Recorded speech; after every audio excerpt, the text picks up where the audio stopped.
দিব যে কারে, শখের মানুষ আঘাত দিল এই যে আমারে।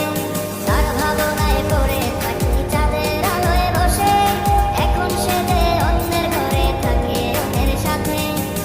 শখের মানুষ তোর কারণে রয়ে গেলাম একা, আর হবে না দেখা রে বন্ধু, আর হবে না দেখা।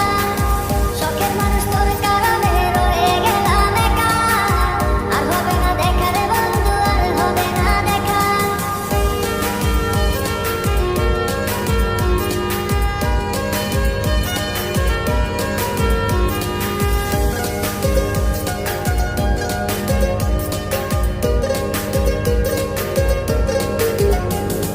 যত্ন করে রেখেছিলাম আমার বুকের ভিতর, বুঝিনি তার আশা ছিল